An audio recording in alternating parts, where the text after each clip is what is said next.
Still, the majority of Republicans leaving Congress this cycle are leaving politics altogether, a side effect, they say, of the political climate and President Donald Trump, a commander-in-chief who hails from their own party. CNN sat down with 3 outgoing Republicans, all of whom left for different reasons, about why they are calling it quits. Ryan Costello, 41, is still new to Congress. Elected in 2014, the lanky, laid-back congressman is a rare brand in the House GOP conference, a young moderate willing to break with his leadership and his president on everything from gun control bills to repealing and replacing the Affordable Care Act. Representing the Philadelphia suburbs, Costello has remained left of many of his colleagues.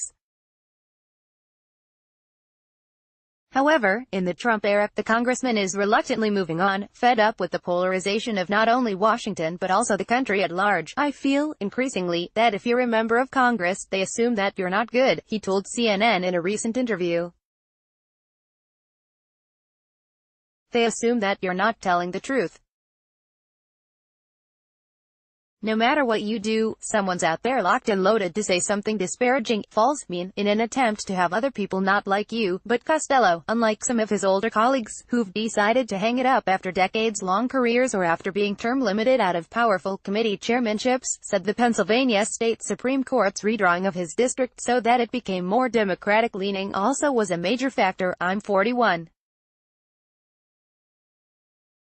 I have an 8-month-old. I have a 4-year-old. I just lost half my congressional district.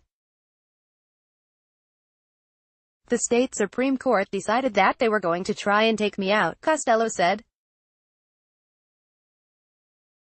Another factor? The reality that no matter what day it is in the Capitol, he typically is inundated with questions about Trump. "No matter what I say or do, I feel all I do is answer questions about Donald Trump rather than health insurance or tax policy," Costello said.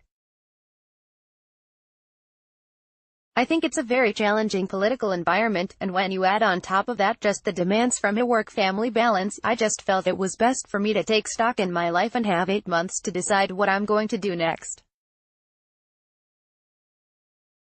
Rather than, potentially, 6 weeks, when he walks away," Costello said. He'll miss the camaraderie he felt with other members at times, and the pinch-me moments, the experiences he couldn't have had if he weren't a member of the U.S. House of Representatives. "There is the occasional pinch-me moment. There's the occasional bang my head against the wall moment, too, but there's the occasional pinch-me moment," he said. "That is something that I'll certainly miss." Jeff Flake, Trump's foil. Stepping aside, there are few Republicans in Washington who have been more uncompromisingly outspoken about Trump and shortcomings than Arizona's Sen. Jeff Flake. From the earliest days of the presidential campaign, in which Trump suggested Mexican immigrants were rapists, and Flake's Arizona GOP colleague, Sen. John McCain, didn't deserve the distinction of war hero because he'd been captured in Vietnam. Flake has been crystal clear that he thinks Trump's bombastic style is hurting the country and endangering America's reputation abroad. It's Trump and what he represents about the far-right and nativist underpinnings of Flake's beloved Republican Party right now that drove the 55-year-old senator to decide that now was as good a time as any to retire from Congress. "Our debt has increased massively. We are no longer the party of free trade. We've become a party of anger and resentment, and that is not the optimistic vision that I cut my teeth on as a Republican listening to Ronald Reagan or George H.W. Bush or others," Flake said. After a single term in the Senate and more than a decade in the House of Representatives, Flake will leave at the end of the year just after his youngest son has graduated from high school and he and his wife, Cheryl Flake, "Our empty nesters. My wife reminded me the other day that we had done this completely backward.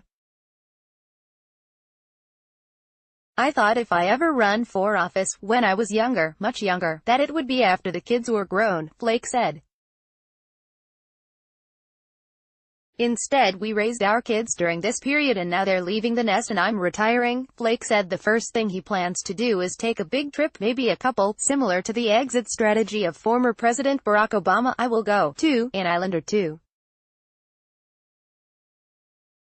I've done that in the past, even when I've been in session, just to find a break as a hobby, he said. Go out and survived on an island with no food or water. That's my kind of idea of fun. As he heads for the exit, he leaves some unfinished business. Flake, who has been among the Republicans who worked relentlessly on immigration, restructuring and enshrining the Deferred Action for Childhood Arrivals program into law, said he's frustrated he hasn't been able to see the legislation through. He also lamented that he's leaving at a time when the Senate isn't doing as much legislatively as he wishes it was, in part because of arcane Senate rules and in part because, he said, leadership on both sides of the aisle has shielded members from difficult votes. We end up in this dance where we just don't vote very much. That needs to change. Take a vote. Just take a vote, he said. I hear sometimes from my colleagues, we can't do that because the president doesn't support it. Ultimately, the president has to sign or reject what we pass, but to obsess over whether the president will agree with what we've put on his desk just means that we put very little on his desk. Behind the scenes, Flake said, there are many more Republicans as concerned about the president and the direction of the party as he is. From public policy to the Russia investigation, Flake said, members in the GOP are more vocal behind the scenes than they are before the cameras. There is one issue where members are especially worried. No one wants Trump to fire Special Counsel Robert Mueller. All of us are quietly, and sometimes publicly, warning, or begging, or admonishing the president not to go that route. I certainly hope he doesn't, Flake said. Ileana Ros-Lehtinen, the first Latina in Congress, retirees in the span of a single hour. Rep. Ileana Ros-Lehtinen's office was never not doing something. The Floridian sat down with CNN, met with a landscape architect and entertained representatives from an after-school program for underprivileged kids, asking questions and engaging in a manner that many members who've been around Capitol Hill for as long as she has lost long ago. Everyone was offered Cuban coffee, perhaps the secret to Ros-Lehtinen's boundless energy and enthusiasm for a job she's held for nearly 3 decades. Unlike other members walking away this cycle, Ros-Lehtinen doesn't have a list of gripes about her job, the hours, the fundraising, the endless mix of meetings. She loved it all, she said.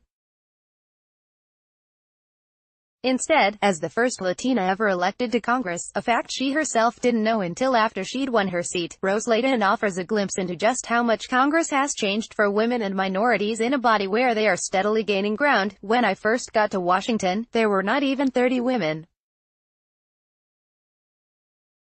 Not even 30 women in the House. I don't know what the number is now. I've lost count. There's so many of us, thank goodness. Is it parity? Is it what it should be? No. But is it getting better? You bet, she said. Still, Ros-Lehtinen argues there is more work to do on some committees, like House Foreign Affairs, where she served her entire congressional career and once chaired. We need to do better in getting more women involved in those kinds of committees, so that when the audience is looking at us they're thinking, oh, yeah? This is representative, she said. When she retires, Ros-Lehtinen said, she hopes to split her time between Washington and Florida. While Miami is her primary residence, she said she has a dumpy townhouse in D.C. in a great location and wants to save it for a rainy day. She's not interested in shunning politics altogether. Even in the era of Trump, who she admits has made Washington more polarized, she believes Congress has always been a tough place. It seems a little more antagonistic, so that part has changed a little bit, but it's not like this was. Leave it to Beaver, Mayberry RFD, The Donna Reed Show, Ros-Lehtinen said. It was never a Pollyanna, Mary Poppins place. It was always rough and tumble politics. The Congresswoman leaves her post with very few regrets, although she admits she would have liked to have helped establish an American Latino museum as well as passed her bill that would allow Holocaust survivors to present a case in court, something they aren't able to do.